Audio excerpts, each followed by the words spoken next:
Tal vez te ha pasado que alguien te reconoce algo muy bueno que haces y tú inmediatamente dices, no, bueno, no es nada, o sea, cualquiera lo pudo haber hecho. O no, ¿cómo crees? O sea, si quedó bien feo. O tal vez incluso que en cuestiones de trabajo, por ejemplo, sientes tal inseguridad en algún tema específico que cuando alguien te hace un comentario o observación al respecto, inmediatamente como que saltas a defender y no, bueno, pero es que yo leí esto y yo hice esto y como que inmediatamente tratas de defender para que no escarben más en aquello que están pues criticando o retroalimentando de una manera difícil para ti. Y estas son algunas formas de manifestación del llamado síndrome del impostor. Así como lo escuchas, el síndrome del impostor. Es un término que desde 1979 fue acuñado y hace referencia a esta idea que tenemos muchas veces las personas de que somos impostores, de que no somos lo suficientemente buenos, no somos lo suficientemente buenas para ciertas cosas y que creemos que estamos fingiendo y que la gente ve cosas en nosotras que no somos, que ve cosas en nosotros que no son ciertas y que en cualquier momento nos van a descubrir, que van a darse cuenta que no somos todo eso que dicen. Y entonces nos da miedo a lo mejor aplicar para trabajos o a presentar exámenes o hablar frente al público, o nos da miedo a lo mejor acercarnos a una persona que nos interesa mucho, afectiva, eróticamente, porque creemos que simple y sencillamente no somos lo suficiente, que estamos siendo impostores e impostoras y que ojalá y nadie se dé cuenta. La profesora y autora del libro ¿Cómo superar el síndrome del impostor?, Aida Baida Gil, dice que una de las cosas más clásicas y específicas es que tenemos la sensación de estar nunca a la altura, de no ser lo suficientemente buenas, no ser lo suficientemente buenos, competentes o capaces, de ser impostores, de ser impostoras, un fraude.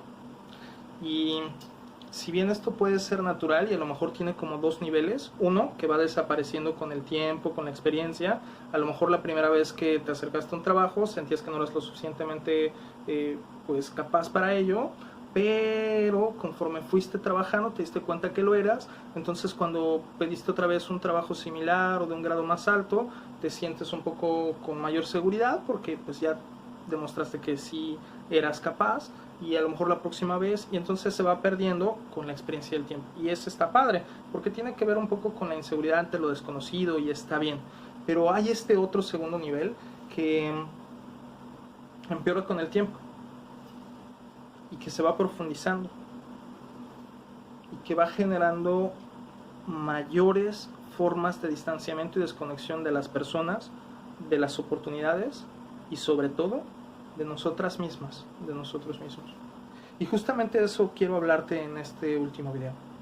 Porque una de las cosas más importantes de la comunicación no violenta, no sé si más importantes, pero que yo valoro más, tiene que ver con la forma que puedes aprender a hablar contigo.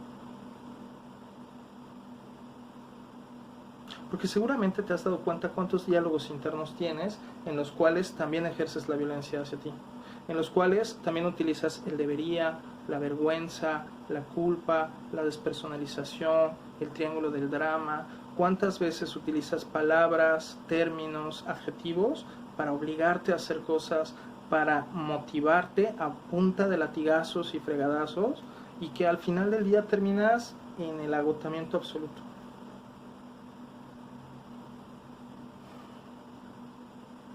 Y cuando alguien te agradece algo, no se la crees. Cuando alguien te reconoce algo, no se la crees. Y puede ser que lo rechaces y lo hagas menos, o puede ser que te infles y trates como de reafianzarlo, a veces como hasta de manera soberbia. Oye, qué bonito vestido. Ay, no, no, es cualquier cosa. Oye, qué bonito vestido. Sí, ¿verdad? O sea, lo compré en la tienda fulana de tal, porque tu, ti, ti.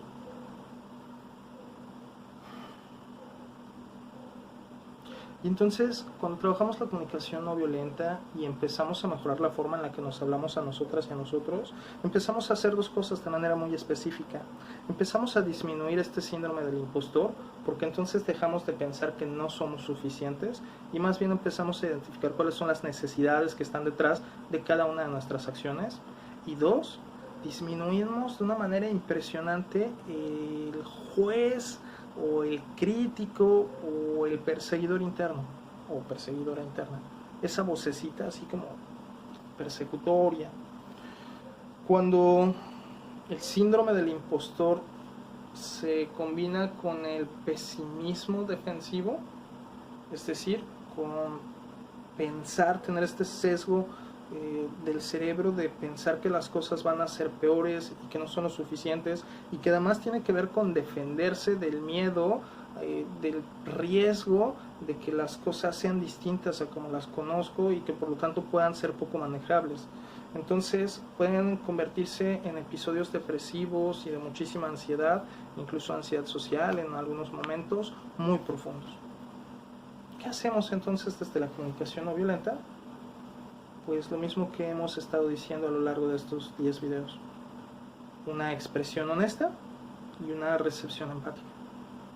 Una expresión honesta de qué estoy sintiendo yo, cuáles son mis necesidades, y tratar de describir las cosas de manera objetiva, aún en mis diálogos internos. Y una recepción empática de lo que yo mismo, de lo que yo misma me estoy diciendo, de lo que yo estoy observando, de lo que yo estoy identificando de mis necesidades. En la medida que compartimos nuestra vulnerabilidad de una manera mucho más honesta, en la medida en la que somos capaces de juzgarnos de una manera menos dura y poder identificar que las cosas que hacemos las vamos realizando según nuestras necesidades, es más fácil que cuando nos expresamos con otras personas lo reciban desde un lugar de mayor aceptación, de mayor comprensión y de mayor empatía. Como el hecho de que tú estés viendo este video el día de hoy, en lugar de haberlo visto el día de ayer. Fue en gran medida, además de que eres paciente y que practicas la comprensión y que un largo etcétera, también tiene que ver con que yo me abrí de manera honesta y te dije, ¿sabes qué? Pues pasaron estas cosas, yo me sentí así, estas fueron mis necesidades, la razón por la que tomé mis decisiones fueron por estas, y pues ofrezco una disculpa por esto, pero me gustaría poder darte esto otro, y entonces la petición es esta, y entonces pues tú dijiste, está bien, démosle chance, está chao, o qué fue lo que pensaste. Tú mismo pusiste comentarios en el chat para agradecer, para reconocer, para decir que te sentiste conectada o conectado y que hasta sentiste como cierto permiso que te podías dar tú al ver que yo me daba estos permisos. Eso habla un poco del modelado. Y a final de cuentas, imagínate un mundo donde nos permitamos de manera más clara el poder descansar o el poder aceptar los errores sin que se convierta en una persecución. Podríamos aprender un montón.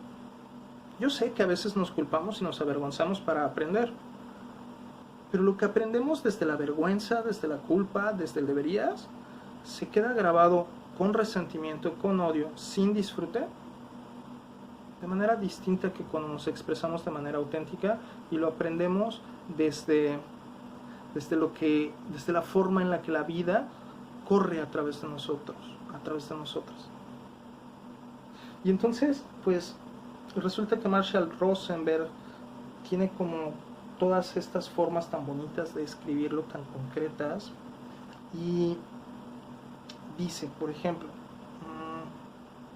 cualquier cosa que hacemos para conducir al enriquecimiento de la vida, sobre todo de la propia, es fundamental saber evaluarla a partir de los hechos y las condiciones en las que nos encontramos, de manera que nos ayuden a aprender y a elegir sobre la marcha las opciones que nos son útiles.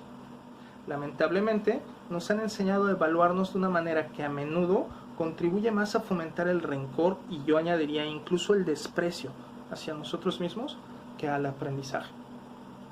Y entonces solemos hacer comentarios hacia nosotras mismas, hacia nosotros mismos como, ay, qué pena, ay, no, tenía que, ¿no? Y entonces con toda esta energía pesada de desprecio, de rechazo, de desdén, de enojo, de fastidio, de abrumo, de hartazgo, guácala, fuchi. Y entonces esa emoción dirigida hacia nosotros mismos también genera dolorcito. También se siente feo decirse uno mismo, palabras no amables.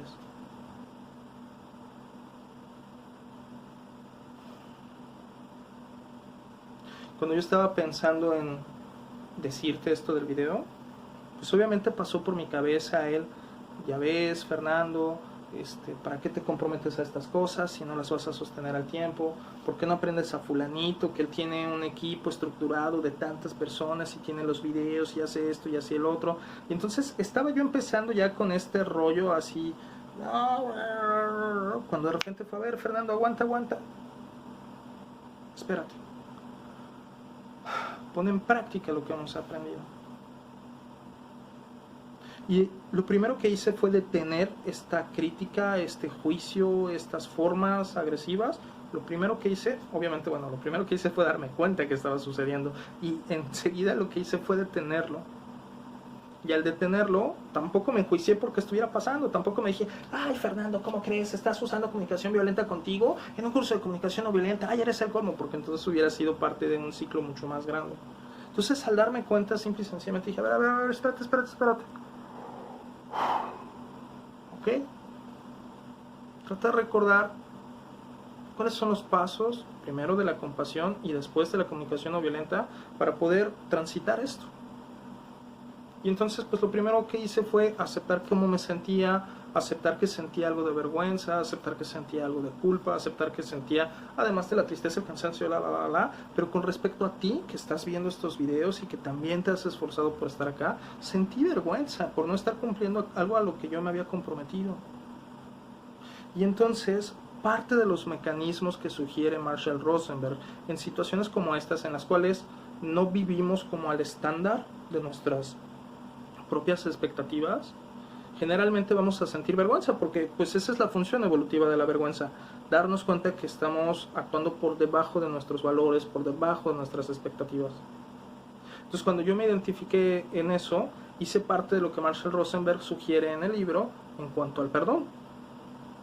Y lo que sugiere específicamente es que hagamos la pausa para identificar cómo aquella decisión que tomé, aquel plan que planteé, aquel acuerdo que acepté, lo hice con un cierto contexto, con un cierto conocimiento, con unas ciertas aspiraciones, con unas ciertas necesidades, y yo no sabía que en el tiempo iban a cambiar por alguna razón, porque no todo está bajo mi control, porque a lo mejor a veces soy demasiado optimista y creo que sí voy a poder hacer cosas que a la mera hora no hago.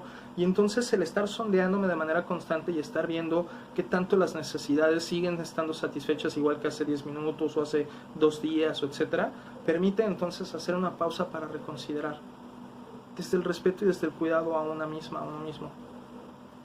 Es complejo, ¿sabes? Porque a veces lo que hacemos es caer en el cinismo, ¿no? Y decir, no, pues que se aguante, ¿no? O sea, pues ni modo, y entonces, y pues por los videos, y que si esto y que si el otro. Y entonces desde la desconexión con la persona, rompemos el acuerdo o hacemos las cosas de manera distinta según perdonándonos a nosotras o a nosotros, pero realmente lo que hacemos es aventar la culpa o la vergüenza como bolita o como papa caliente. Y rompemos la relación y la dañamos. Y se nota. Y la idea es que no lo hagamos desde ese lugar, porque entonces nuevamente es desde la vergüenza, la culpa, el deberías, el rencor, el triángulo del drama, y entonces no está fluyendo la vida por ahí. Y entonces cuando hago esta pausa, identifico, veo, y entonces trato de cesar los juicios, trato de cesar estas formas de tratarme, porque además ya había estado tratándome medio mal a lo largo del día, porque algunas cosas no habían salido bien, ya me había peleado un poco con personas alrededor, porque ya estaba como muy metido en el rollo de los tiempos y la energía, y ya estaba como forcejeando mucho, y me senté en el carro y dije, no puedo. No estoy bien, o no estoy lo suficientemente bien. Descansa, Fer. Date este ratito, compa. Lo entenderán. Y si no hay alguien que no lo entienda, ojalá tenga el valor para preguntarte, para tratar de comprender. Y si de casualidad no lo tiene, pues bueno, Fer, no quedó en tus manos. Tu intención la soltaste de la mejor manera. Y a ver qué viene.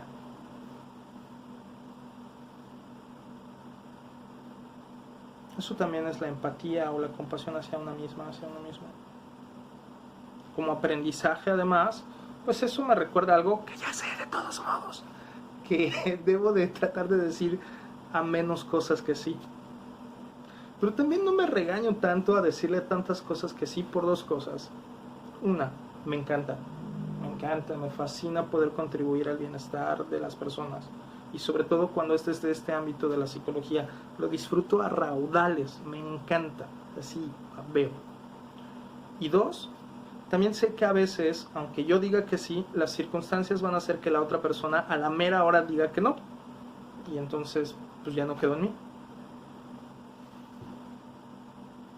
Así es que, pues más bien voy a seguir diciendo que sí a un montón de cosas, como siempre, porque pues es mi genuino yo, pero también voy a cuidar más de otros aspectos, de otros ámbitos, como tiene que ver con el sustento económico, como tiene que ver con el cuidado del sueño, como tiene que ver con los tiempos de compartir con la familia o con los seres cercanos.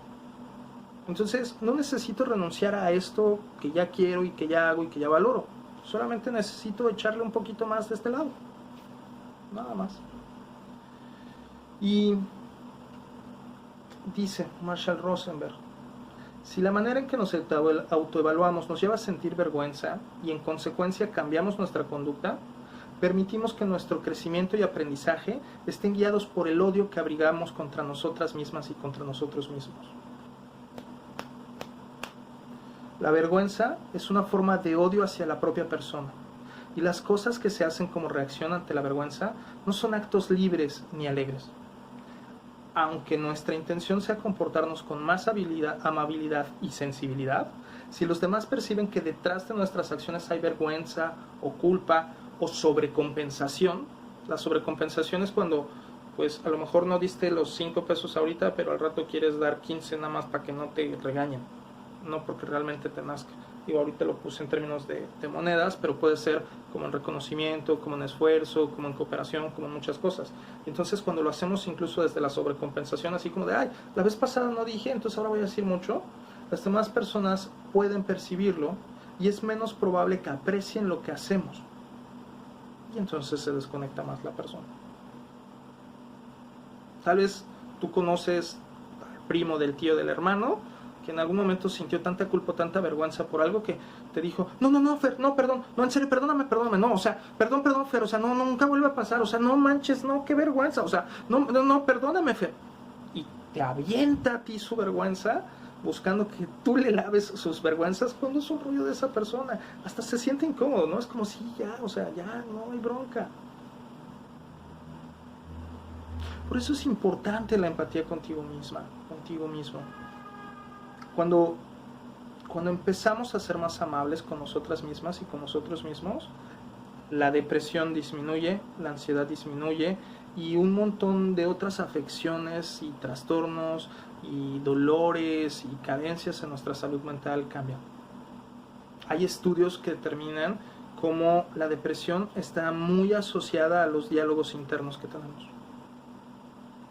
Mucho del cansancio y del hartazgo que tenemos y de la apatía, y es que ya no quiero hacer nada, es que no sé por qué me esfuerzo tan poquito, yo que tantas ganas le quiero echar, o sea, debería de esforzarme más, el coach me dijo, y vi en el video de YouTube, y es que Daniel Javid dijo, y entonces lo que pasa es que como lo haces desde la vergüenza, la culpa y el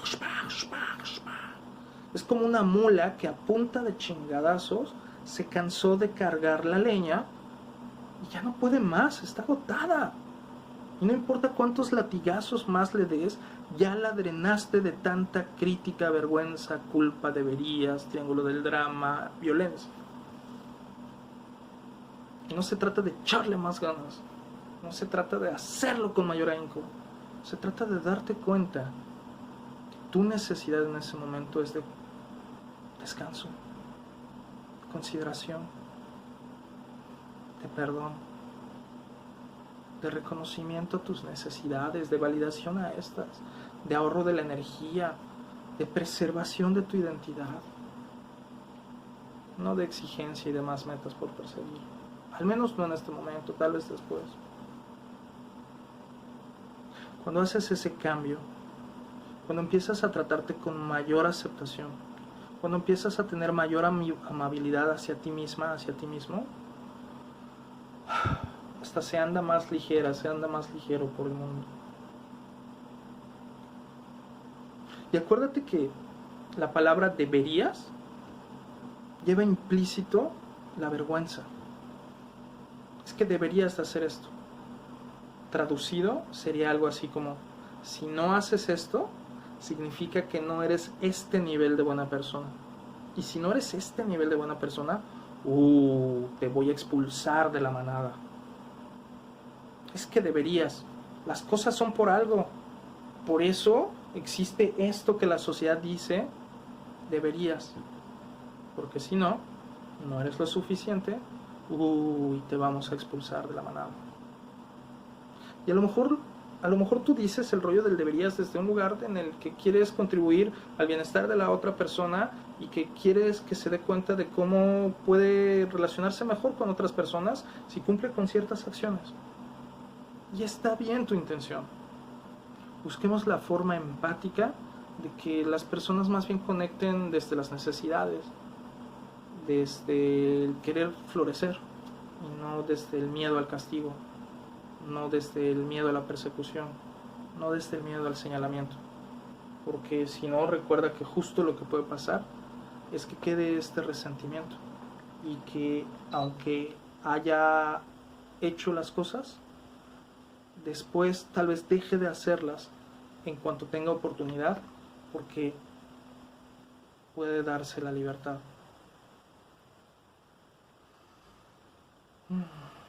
Estoy viendo mis apuntes, estoy viendo mi acordeón. Una de las cosas que nos presenta como desafío Rosenberg es que identifiquemos que cuando hacemos algo que no enriquece nuestra vida, y que por ejemplo me eché ese taquito adicional, o que hice ese comentario adicional, o que pegué ese grito que no debería haber pegado, o que etcétera, podamos hacer dos cosas de manera muy precisa, muy concreta, y de ahí caminar. Una, recordarnos cuál es la dirección hacia la cual queremos dirigirnos, es decir, cuáles son las necesidades que queremos satisfacer y a partir de qué valores, a partir de qué principios, principalmente con cuáles estrategias que valoremos, que sean parte de aquello que queremos en nuestra vida.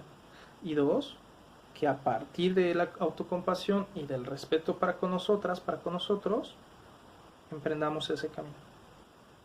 Y eso incluye hacer las pausas. Y eso incluye decir, ay, compita, regresaste a las viejas prácticas. Pues bueno, ni modo, el cerebro está acostumbrado a eso. Está bueno. Ya. Pues bueno, duele un poquito haber regresado a las viejas prácticas, pero pues bueno, también mi cerebro tiene sesgos.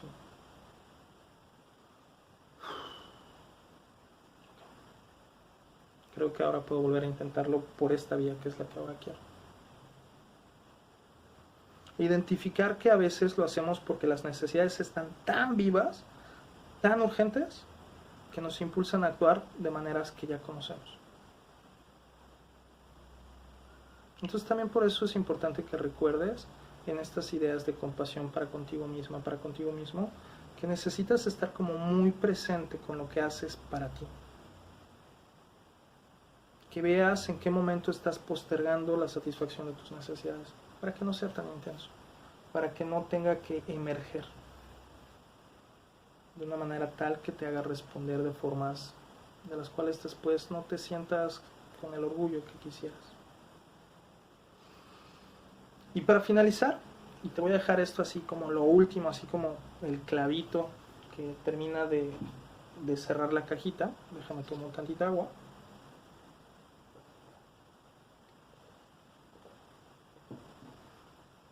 Nos sugiere Marshall Rosenberg cultivar la conciencia de la energía que se encuentra detrás de nuestras acciones. Porque cuando identificamos cuál es la energía, qué es lo que nos está motivando, qué es lo que nos está impulsando a hacer algo, es más fácil que veamos si realmente podemos hacerlo desde la no violencia o si va a haber mayor posibilidad de que nos gane la efervescencia y entonces querramos imponer, querramos exigir, querramos coercionar, porque nos surge desde esa energía. Y él habla de la energía del dinero, por un lado. Recuerda que la energía del dinero, que además en nuestra cotidianidad es como muy obvia, y en estos momentos de confinamiento por supuesto que también lo es, se convierte en una recompensa externa. No es una necesidad. Esa es una de las cosas más complejas que nos ha traído la modernidad y la posmodernidad, pensar que el dinero es una necesidad. No, el dinero es una estrategia, es un medio para satisfacer necesidades. Y hay otras estrategias como el trueque, la colaboración, el autoconsumo, la autoproducción, etc. Cosas como esta, que tiene que ver con la economía del regalo, la garantía de accesibilidad, que yo no estoy haciéndolo por dinero, aunque me vienen muy bien tus donativos, pero no es esa la energía que me está moviendo. Si fuera esa la energía que me estuviera moviendo, a lo mejor yo a cada rato te estaría vendiendo, ¿no? Y diciéndote... Y si no consigo el monto que yo esperaría, entonces a lo mejor sentiría el enojo, sentiría el resentimiento. Pero lo mismito pasa por cuando lo hacemos por aprobación.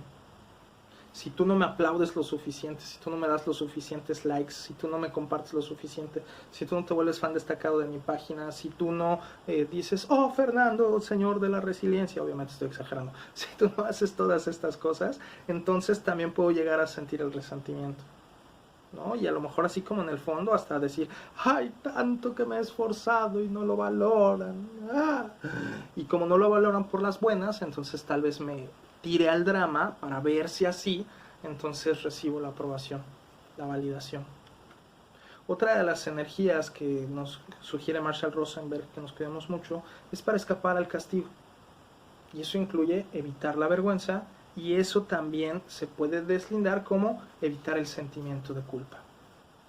Porque cuando hacemos las cosas por, si no hago esto me van a castigar, si no hago esto les voy a decepcionar, si no hago esto, ay, ¿qué van a pensar de mí?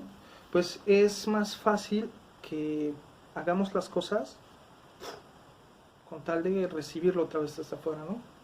Y cuando lo hacemos desde la plena conciencia de nuestra propia necesidad a contribuir a la felicidad de otras personas, pero también satisfacer las mías, es más fácil que lo haga desde la alegría, desde el gusto. Y entonces, en lugar de decir, ay, voy a hacer el video porque si no, ¿qué van a decir de mí? Entonces puedo hacerlo yo desde el lugar de, estoy cansado, sí, pero con unas ganas de que se queden picados, de que les interese, de que empiecen a buscar por otros lados, de que complementen, de que hagamos un cambio en el mundo, que creamos cultura en resiliencia. Y entonces desde ahí puedo conectar con mayor alegría. Y nada más de decirlo nuevamente, hasta sentí el pecho otra vez así como que se infló. Súper bonito. Seguramente te ha pasado a ti también. Y la última de las energías que nos dice que tengamos cuidado de no estarlo haciendo de esa manera es porque es un deber. Y tú sabes, nuevamente, eso conecta a la idea de que debes de estar aquí. Este es el estándar de calidad y si estás por abajo de ahí, ya no vas a ser parte de la manada. A mí me gusta que hayamos sido manada. Sé que hay personas que han salido, entrado, que no todas las personas pudieron ver todos los videos de manera simultánea o que a veces se retrasaron un poco. Hay otras personas que lo vieron muchas veces. Hay muchas personas que lo vieron muchas veces, lo agradezco muchísimo. Se cortó por el límite del video. Y pues lo que quiero terminar diciéndote es que somos manada. Somos una manada humana, vulnerable, que tenemos un montón de necesidades y que una de ellas es contribuir al bienestar propio y ajeno. Hagámoslo desde la no violencia. Construyamos distintas posibilidades, capacidades, opciones de responder para también sabernos resilientes y seguir construyendo nuestra vida, nuestra comunidad desde lugares en los que nos apoyamos al florecimiento humano. Gracias por haber estado estos 10 videos. me encanta, te lo agradezco. Gracias por haber utilizado esta nueva plataforma. Yo ya aprendí lo que quería aprender de la plataforma. Ojalá tú también hayas aprendido cosas nuevas, también de los videos. Nos seguimos viendo, nos escribimos, seguimos en contacto. Somos parte de la comunidad, como una unidad que construye la cultura en resiliencia. PERMA es bienestar. Gracias.